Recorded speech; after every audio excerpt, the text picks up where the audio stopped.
My name is Kaushik Rajashekara. I am a professor at the University of Texas at Dallas in Richardson, Texas. In this lecture, we will discuss the commercial electric and hybrid electric vehicles. These are some of the references you may want to look at. There are books, papers, and internet websites.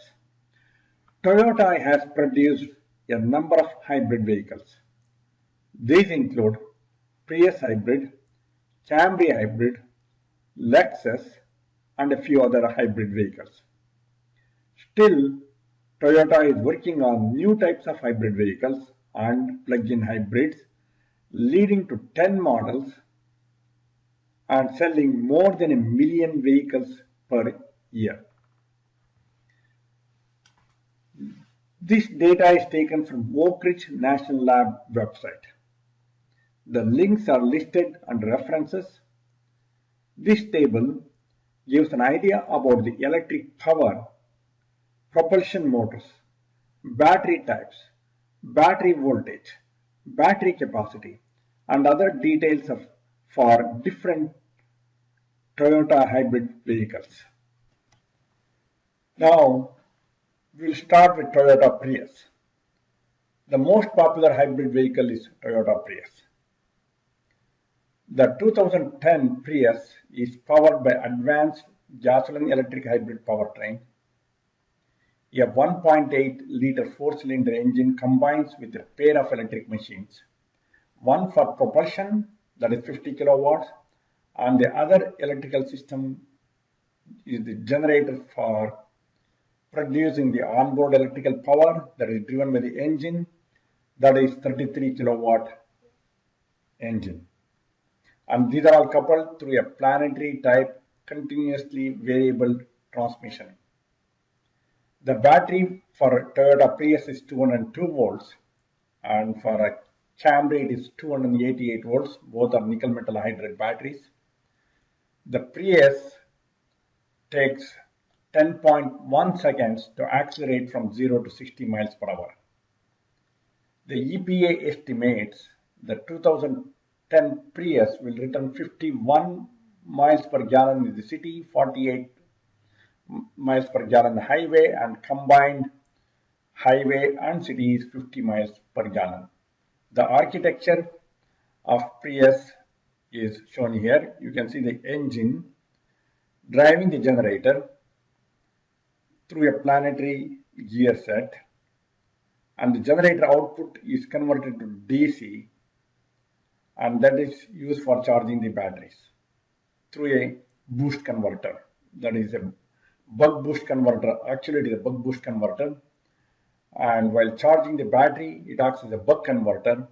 When the battery power is drawn for the propulsion, this converter acts as a boost converter.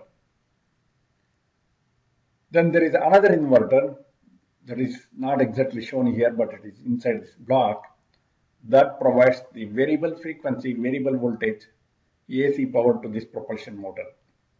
This engine power and the motor power are combined using this hybrid transmission system.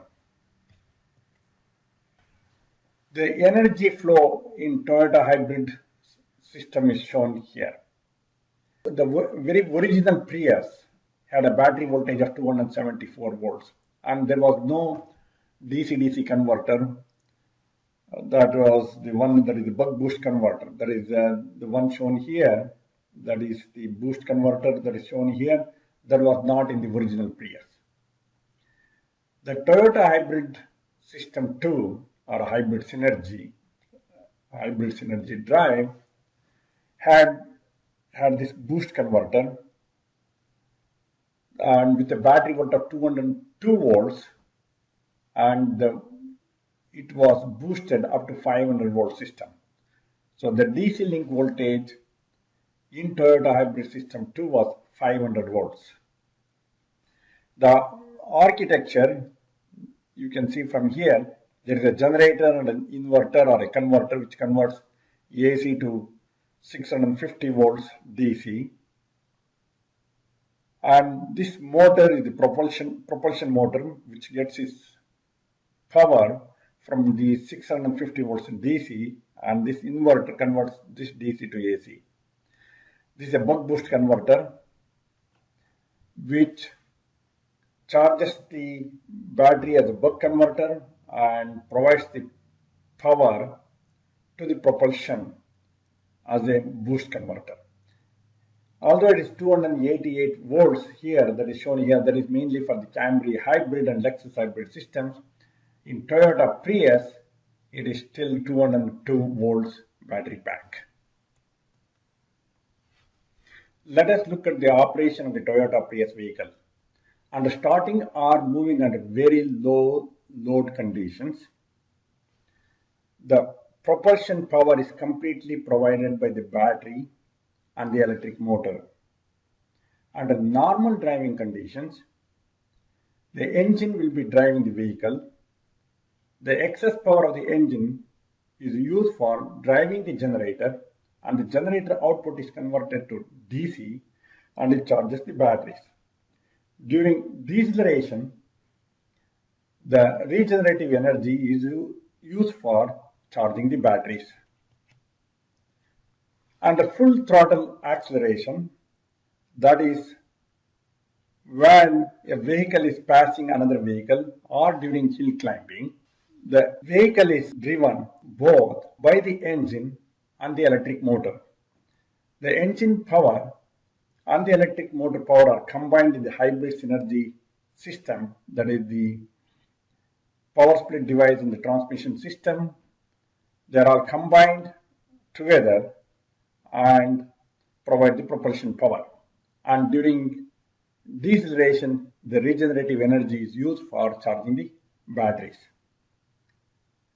And during deceleration or braking conditions, all the regenerative energy that is available will be used for charging the batteries. So, just looking at it again, under starting mode, it is mainly a pure electric vehicle. Under normal operating conditions, the vehicle is driven by the internal combustion engine and the excess energy is used for charging the batteries. And full throttle conditions, both the battery and the electric motor together with the engine provide the propulsion power to propel the vehicle, and during deceleration, the regenerative energy is used for charging the batteries. The power electronics is used not only for controlling the propulsion motor and also not only for DC-DC converter that charges the battery or transferring the battery power to the electric motor, but there are other accessory units that require power electronics also. For example, there is an inverter for air conditioner, there is an inverter for generator, and there are inverters for controlling the various accessory motors in the vehicle. So there is a lot of power electronics in Toyota hybrid vehicles. The Honda integrated motor assist hybrid architecture is here. Honda architecture is completely different from Toyota Prius architecture. This Honda integrated motor assist system is an ISG, that is an integrated starter generator system. The motor is mounted very close, or motor is mounted between the transmission and the engine here. And this electric motor is getting its supply from the inverter, and the battery voltage is 144 volts battery. All Honda hybrids use 144 volts battery voltage. And there is another DC-DC converter for converting the 144 volts to 12 volts. Honda uses a permanent magnet motor for the propulsion, that is the interior permanent magnet motor system. The top left diagram gives an idea about how the motor, the engine, the transmission, they are all put together in the full hybrid vehicle system. This is Chevy Volt vehicle from General Motors. That is a plug-in hybrid electric vehicle.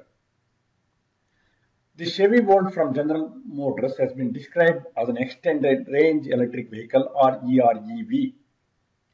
The Volt is equipped with a 16 kilowatt lithium-ion battery pack, a 111 kilowatt induction motor, or it may be even 120 kilowatt induction motor as a drive motor, a 54 kilowatt permanent magnet motor generator, and a 1.4 liter four-cylinder engine.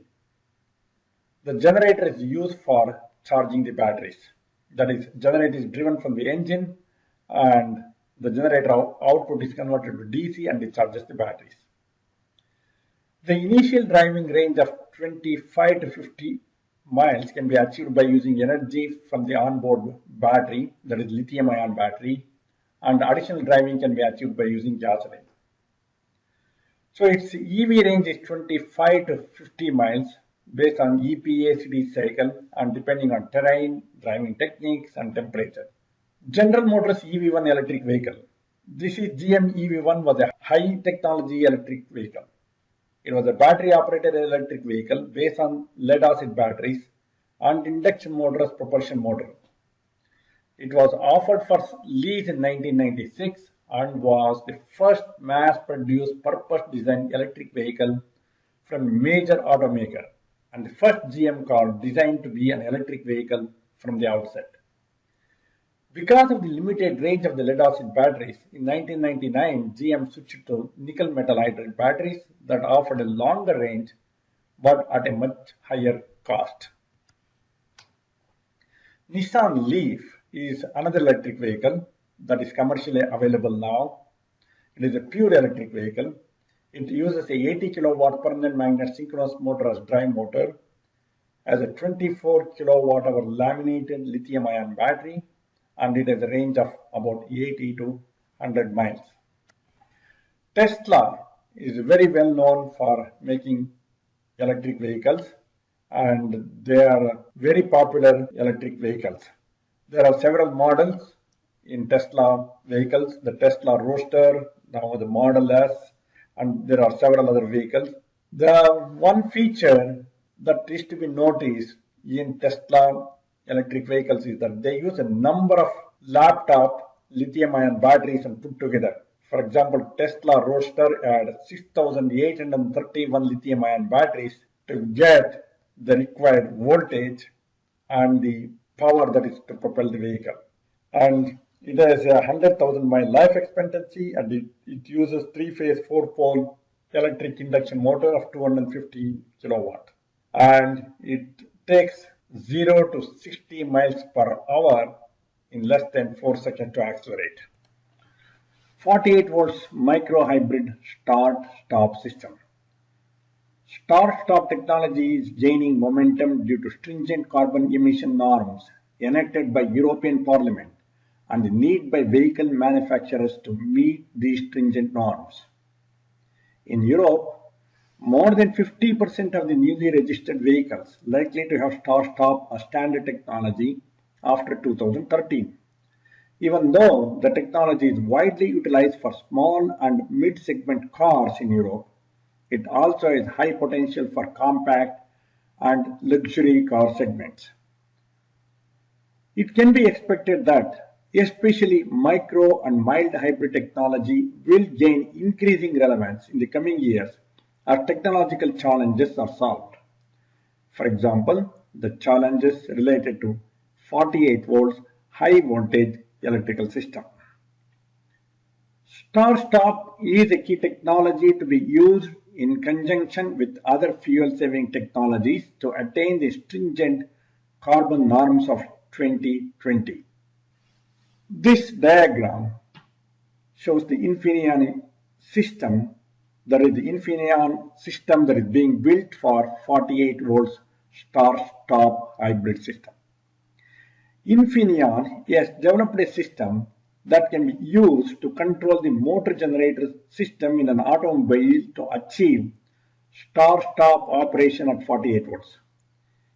It is based on leading-edge Optimus MOSFET technology combined with a robust package to deliver best-in-class performance and outstanding current capacity. In the architecture of the start-stop system, the alternator is used for starting the engine and also for onboard power generation. The MOSFET inverter is supplied from a 48 volts battery. The field of the electric generator is also controlled using a single phase MOSFET bridge inverter. Higher alternator efficiency is due to MOSFETs being used as rectifiers instead of as diodes. It provides higher output current at low alternator RPM. It also supports engine brake emulation, car sailing and coasting, and electrical car launch. Now I want to show some pictures that is taken from the Oak Ridge National Lab website. ORNL has done extensive analysis of the Toyota hybrid vehicle components, particularly the motor and inverter. All the findings are reported in their website. So you may want to look at these websites and download all the information that may be useful to you. This shows the comparison of power converters in Prius, that is 2004 Prius, 2007 Camry, 2010 Prius, and also 2008 Lexus LS600H. You can see the power density of these converters is 17.4 kilograms to 17.9 kilograms, and their volume is 11.7 liters to 13.7 liters. They are very compact, and all the power electronic systems are in this one unit. So the Camry power converter boost converter that is shown here, that is how it is organized. Boost converter is at the top, converter IPM, converter for integrated power module, and inverter circuitry, DC link capacitors, they are all put together in this unit. And a separate boost converter assembly and a power electronics module, they are all put together but are still inside this same unit. And the power ratings of the boost converters are actually, although it is called a boost converter, it is actually a buck boost converter. It is. In the Toyota 2004 Prius, it is 20 kilowatt, and 2007 Camry, it is 30 kilowatt, and 2008 LS600H, it is 36.5 kilowatt. But in 2010 Prius, it is 27 kilowatt. You can see how the Camry converter 8 IGBTs and diodes are put together. That is, the top one is for the Camry converter and the bottom one is for the 2004 Prius converter. Toyota Lexus, the power electronics module is shown here. Power converters are designed by Denso, and semiconductors believed to have come from Hitachi, but I'm not sure about it. Lexus LS600H converter is the most advanced and includes a 165 kilowatt motor drive unit also. This hybrid synergy drive is complex, and DC bus is connected to DC-DC, battery interface, DC-AC motor interface, and DC-AC generator interface. So there is a common DC bus for the buck boost converter, the inverter for the motor, and also the inverter that is connected to the generator. This gives an idea about how the LS600H power converter unit is put together. It is a double-sided cooling. There is 24 IGBT plus diode modules which have cooling on both sides. 12 parallel pairs used to form 110 kilowatt motor drive, and remainder is for 55 kilowatt generator drive and 36.5 kilowatt battery interface, that is the buck boost converter. It could be reconfigured as 110 kilowatt back-to-back AC DC AC drive if necessary. If you leave the mass of the inductors that is used in the DC DC converter, the mass is 15.1 kilograms and volume is 12.8 liters. So the density is approximately 14.6 kilowatt per kg and 17.2 kilowatt per liter. It also includes a 2300 microfarad capacitor. This shows power converter unit of LS600H. It weighs 17.9 kg. You can see that how compact it is. And This diagram shows little more details about the placement of different units, like the motor inverter modules, the DC-DC converter module, generator inverter module, upper devices, lower devices, etc. So this gives an idea about how compact package it is, and because it has been done to achieve highest possible power density. Let us look at the future of automotive systems. For the past 15 years, auto manufacturers and suppliers have significantly improved the power electronics and electric machine technologies to be used in electric and hybrid vehicles. For example, General Motors has improved the power density of the power electronic system from 4.8 kilowatt per kilogram in 1996 to 26 kilowatt per kilogram in 2007. Panasonic and others are developing lithium-ion batteries of 200 to 250 watt-hour per kilogram. Tesla induction motor power density is 6.75 kilowatt per kilogram with air-cooled, and with water-cooled it will be still higher. Toyota has developed dedicated power converters and packaging with IGBT modules for the hybrid vehicles. It also used interior permanent magnet machines for propulsion system. Several companies such as Mitsubishi, Toyota, and Denso have developed inverter prototypes based on silicon carbide switches that show significant size reduction up to about 1/6 the size with silicon devices. Auto companies are pushing the technological envelope in sectors such as semiconductor electronics, telematics, micro and nanotechnology, human engineering, and thermal energy.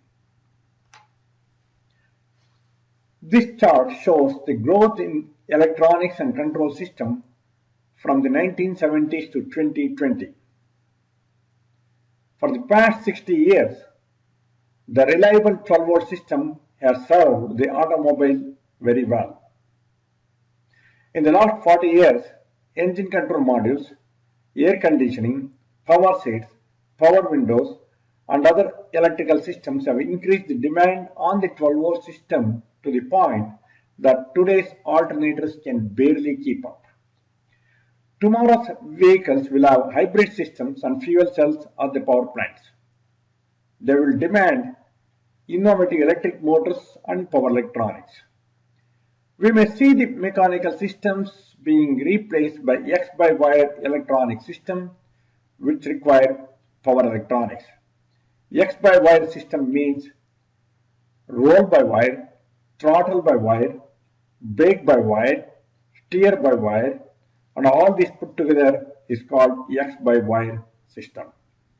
There will be an increase in electronics throughout the chassis as these cars get smarter. Consumers today expect more features and performance from their automobiles than ever before, and there is every expectation that this trend will continue into the future. Drivers today spend a proportionally larger amounts of time in vehicles. So today's cars are not just transportation, but a home away from home or sometimes a mobile office. Drivers expect the vehicles to be sophisticated, free of emissions, climate controlled, informed, entertained, and connected. Additionally, these vehicles must be fuel efficient, safe, powerful, look nice, reliable, and cost effective. This demand in new features will largely be met with an increase in electronic systems, and power electronics will play a large role in meeting these requirements. Department of Energy has started the Advanced Power Electronics and Electric Machines, or APEEM Technologies program. The charter is to develop APEEM technologies to enable large market penetration of electric drive vehicles. So in order to reduce the dependence on oil, that is achieved through electrification of vehicle drives.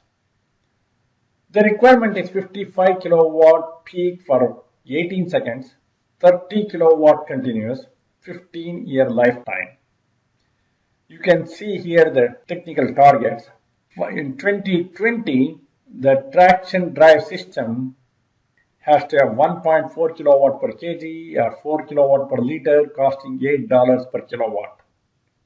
I think most of these targets are already achieved for both for power electronics and traction drive systems, except the cost.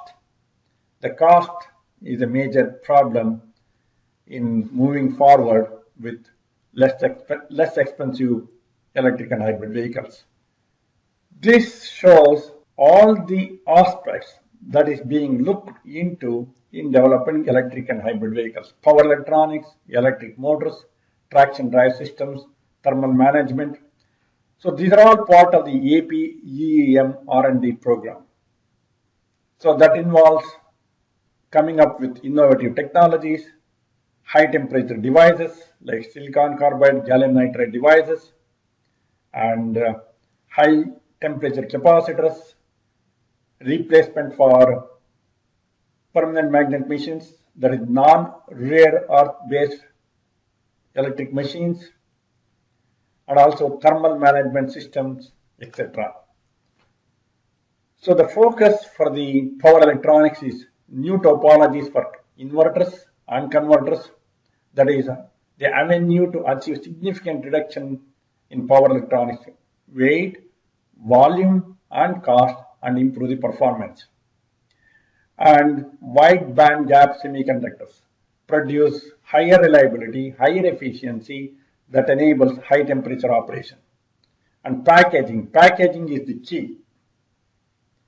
So that will reduce the size, and also module packaging can reduce the cost by 40%, and also the total size could be increased or decreased by 50%, and also efficiency can be increased. Capacitors, these are all very important to improve the performance, and also reduce the weight and size of the capacitors will significantly improve the packaging density of the whole inverter system. Vehicle charging provides the function in a policy neutral manner at virtually no additional cost with bidirectional capability. That is vehicle to grid power, and also for grid to vehicle, that is charging the batteries. So these are challenges for automotive electronics development. Not only for the power electronics, I am here listing the overall challenges in the area of automotive power electronics.